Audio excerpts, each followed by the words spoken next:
बिंदिया गोस्वामी एक ऐसी अभिनेत्री थी जो अन्य अभिनेत्रियों से जरा हटके थी।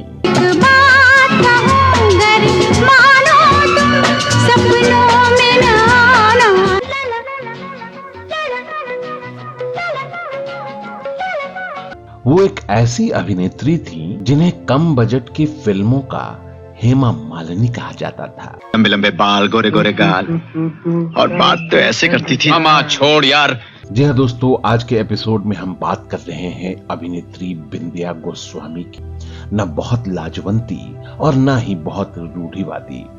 अपने जमाने के superhit film director Basu Chatterjee और ऋषिकेश मुखर्जी ने अपनी फिल्म का हीरोइन बनाया। मैं कपड़े बदल रही हूँ डैडी। मैं कपड़े बदल रही हूँ। जोर से बोलो। मैं कपड़े बदल रही हूँ डैडी। जो उनके जीवन के लाइफ टाइम अचीवमेंट के तौर पर भी देखा जा सकता है, क्योंकि इन दो फिल्मकारों के फिल्मों के बजट बहुत ज्यादा तो नहीं होते थे, लेकिन इनके फिल्मों के किरदार और किरदारों की कास्टिंग इतनी परफेक्ट होती थी कि इनकी फिल्म सुपर डुपर हिट होती ही थी।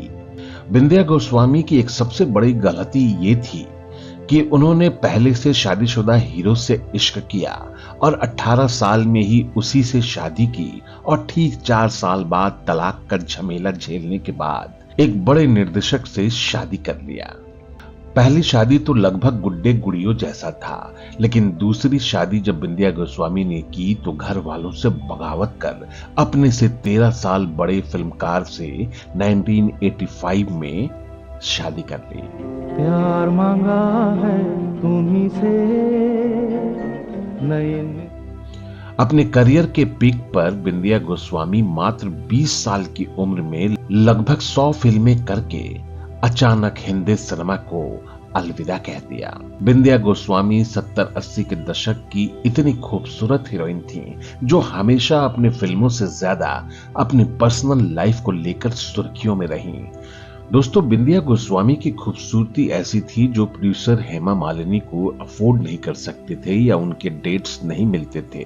तब वो बिंदिया गोस्वामी को अपनी फिल्मों में कास्ट करने लगे थे। जानो मेरी जान, मैं तेरे कुर्बान।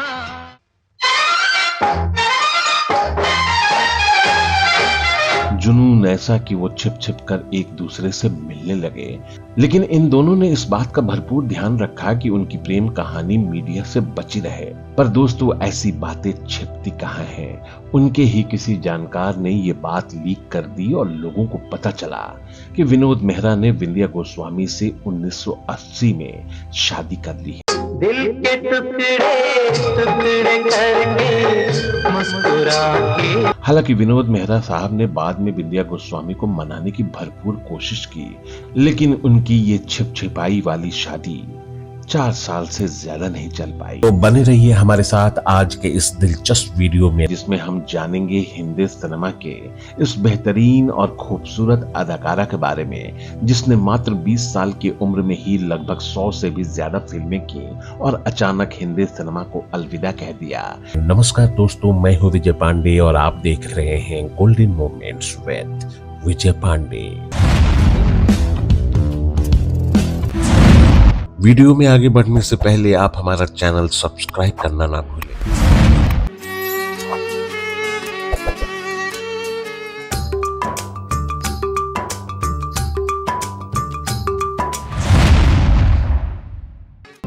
मुझे प्यार करो। बिंदिया गोस्वामी का जन्म राजस्थान के भरतपुर कमान में 6 जनवरी 1962 को हुआ। इनके पिता वेणुगोपाल गोस्वामी साउथ इंडियन थे, एक तमिल अयंगर, जबकि उनकी मां डॉली कैथोलिक थी। पिता वेणुगोपाल वल्लभ संप्रदाय की पुजारी थे, जिन्होंने अपने पूरे जीवन काल में 7 बार शादियां की। बिंदिया गोस्वामी की बड़ी बहन पर्ल एयर होस्टेस थी, पर बिंदिया गोस्वामी को शुरू से ही लाइमलाइट में रहने का शौक था। यही वजह रही कि वह 8वीं क्लास से ज्यादा पढ़ाई नहीं कर सकी। बिंदिया गोस्वामी के हीरोइन बनने के शौक को उस समय पंख मिल गया जब उनका परिवार मुंबई में अपने पड़ोसी संगीतकार प्यारेलाल के घर एक पार्टी में गए, जहां मशहूर अभिनेत्री हेमा मालिनी की माता जया चक्रवर्ती ने बिंदिया गोस्वामी को जब देखा उस वक्त बिंदिया गोस्वामी मात्र 14 साल की थीं। जब जया चक्रवर्ती ने उन्हें पहली बार देखा तो उन्हें महसूस हुआ कि इस लड़की की शक्ल तो उनकी बेटी हेमा मालिनी से हूबहू मिलती है। बस फिर क्या था, उन्होंने कई फिल्मी निर्माताओं को बिंदिया का नाम रिकमेंड करना शुरू कर दिया। लिहाजा उनके जीवन में पहली फिल्म मिली 1976 में फिल्म जीवन ज्योति, जिसमें उनके हीरो थे विजय अरोड़ा, जो अपने डूबते करियर को बचाने का संघर्ष कर रहे थे।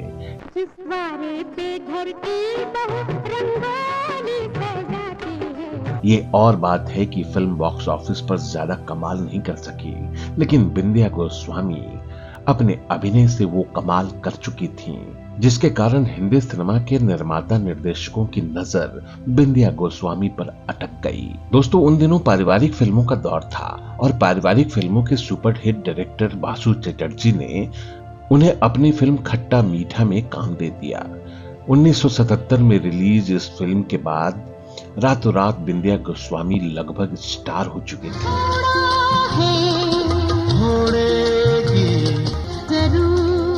बिंदिया गोस्वामी के पास ढेरों फिल्मों के ऑफर आने लगे थे। बिंदिया गोस्वामी ने कई हिट फिल्में दी, मसलन 1979 की फिल्म प्रेम विवाह, इसी साल रिलीज हुई फिल्म दादा और 1980 में आई मल्टी स्टारर फिल्म शान।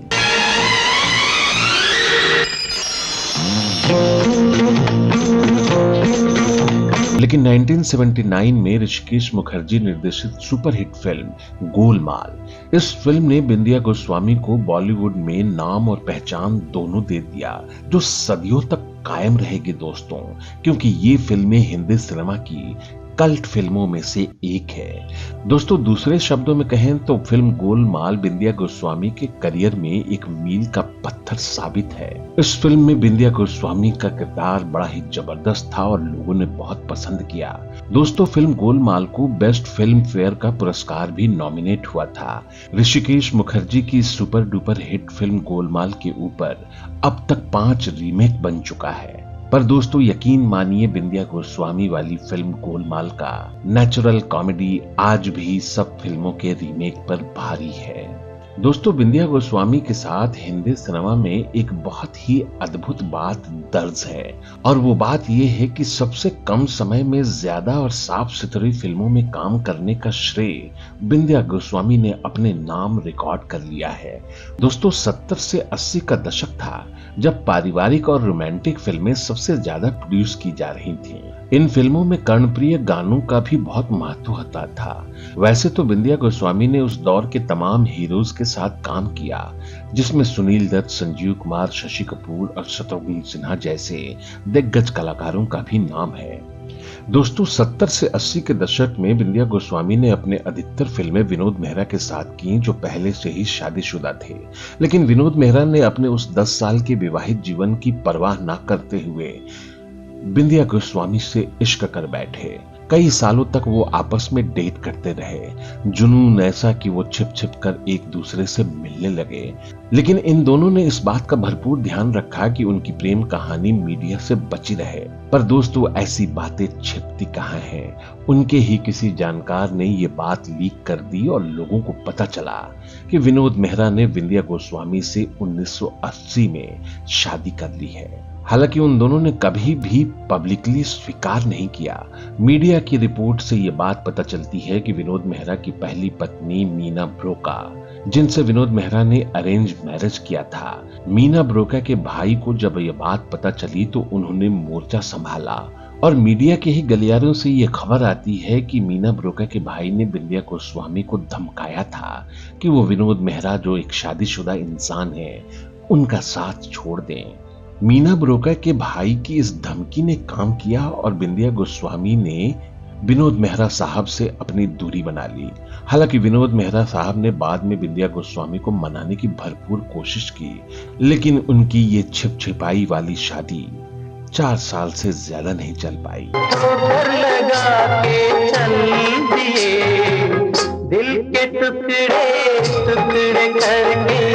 और दोनों के रास्ते अलग अलग हो गए। यहाँ अफवाहों का बाजार और गर्म हो गया। मीडिया की रिपोर्ट्स की माने तो विंध्या गोस्वामी ने विनोद मेहरा साहब को इसलिए छोड़ दिया क्योंकि वो उनकी फिल्में लगातार पिट रही थीं और विनोद मेहरा साहब को अब काम मिलना बंद हो गया था।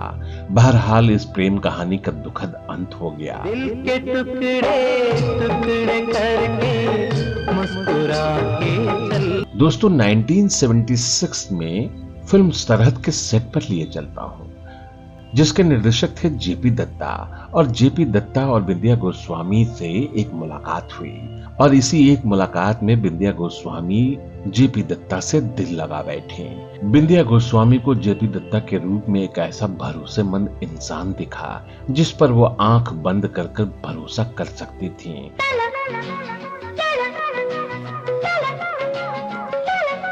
इसलिए सबसे पहले उन्होंने विनोद मेहरा साहब से तलाक लेने के बाद जेपी दत्ता साहब से शादी की, मगर इस शादी में भी कई अड़चनें आईं। न केवल विंध्या गोस्वामी के घर वाले बल्कि जेपी दत्ता के घर वाले भी इस रिश्ते को मानने के लिए राजी नहीं थे, लेकिन घर वालों की मर्जी के बगैर शादी कर ली। दोस्तों इस समय विंध्या गोस्वामी की उम्र मात्र 20 साल की रही होगी। वो अपने करियर के पिक पर जाकर उन्होंने फिल्मों को अलविदा कह दिया और मिसेस दत्ता बनकर जीने का फैसला कर लिया। विंध्या ने 2 बेटियों को जन्म दिया। निधि और सिद्धि नाम की उनकी 2 बेटियां हैं। स्वयं विंध्या कहती हैं कि वह अपने जीवन से बहुत खुश हैं। पहले पति के सपनों के साथ जीने लगी, अब अपनी बेटियों के सपनों को सजाने में जुटी हूँ। विंध्या गोस्वामी सिर्फ इस बात से ही खुश हैं कि वो अनिल गांगुली, जिन्होंने फिल्म खानदान बनाई थी, बासुदा और ऋषिकेश मुखर्जी जैसे निर्देशकों के साथ काम कर लिया और उनकी आइकॉनिक फिल्मों का हिस्सा रही हूँ, तो मुझे और भला क्या चाहिए। विंध्या गोस्वामी को इस बात का फक्र है कि उन्होंने बगैर अंग प्रदर्शन किए उन्होंने एक अपनी साफ सुथरी छवि बनाई है हिंदी सिनेमा में, जो उनकी एक बहुत बड़ी उपलब्धि है। निसंदेह विंध्या गोस्वामी ने अपने कम उम्र में कुछ नादानियां की हैं, पर मिसेस जेपी दत्ता होने के बाद उन्होंने अपने जीवन में ऐसी तब्दीली की जिसे कोई भी आसानी से देख सकता है, समझ सकता है। निर्देशक जेपी दत्ता से शादी करने के बाद विंध्या गोस्वामी ने जो सबसे बड़ा फैसला किया वो फिल्मों में काम नहीं करने का था। वो एक घरेलू पत्नी के रूप में जीवन बिताएंगी और उसके बाद उन्होंने एक घरेलू पत्नी के रूप में हमेशा जीवन जिया, जबकि उस समय के सारे निर्माता निर्देशकों की पहली पसंद विंध्या गोस्वामी थी। खासकर उन फिल्मी निर्माताओं के लिए सबसे सुलभ थीं जिनको हेमा मालिनी के डेट्स या फीस की वजह से उन्हें हेमा मालिनी के साथ फिल्म नहीं करना पड़ता था। वह आसानी से हेमा मालिनी को रिप्लेस कर उन फिल्मों का हिस्सा हो सकती थी। दोस्तों अभी मैं जिस फिल्म की क्लिप आपको दिखलाने जा रहा हूँ, जरा गौर से देखिएगा। हमें जब से मोहब्बत हो गई है, जिन्हें निर्देशित किया था जेपी दत्ता साहब ने। जाते हुए लम्हों जरा ठहरो जरा ठहरो। हिंदी सिनेमा की बहुत ही खूबसूरत अभिनेत्री विंध्या गोस्वामी को हमारी असीम शुभकामनाएं। देखने में भोला है दिल का सलोना।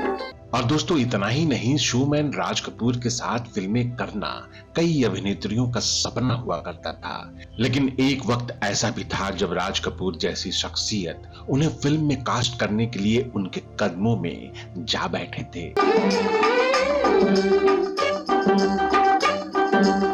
इतना ही नहीं, सुचित्रा सेन को दादा साहब फाल्के पुरस्कार भी दिया जाना था, लेकिन सुचित्रा सेन अपने कमरे से बाहर आने को तैयार नहीं थी। उन्होंने दादा साहब फाल्के पुरस्कार लेने से इनकार कर दिया, जो हर फिल्मी कलाकार का सपना होता है। तेरे बिना जिंदगी से कोई। अभिनेत्री सुचित्रा सेन की आखिरी इच्छा भी कम हैरान करने वाली नहीं थी। तुम ही कहने वाले हो जो तुम्हें नहीं करना चाहिए। तो दोस्तों ये था हमारा आज का वीडियो। हमारा ये वीडियो आपको कैसा लगा हमें कमेंट बॉक्स में ज़रूर बताइएगा। अगर आप अपनी कोई राय या फरमाइश हमसे करना चाहते हैं तो इसके लिए आप हमें ईमेल कर सकते हैं। हमारा ईमेल आईडी है goldenmomentswithvijaypande@gmail.com। अब अपने इस दोस्त और होस्ट विजय पांडे को दीजिए विदा। अगली वीडियो में हम फिर हाजिर होंगे ऐसे ही कुछ नायाब किस्से को लेकर। तब तक के लिए नमस्कार, धन्यवाद, शुक्रिया।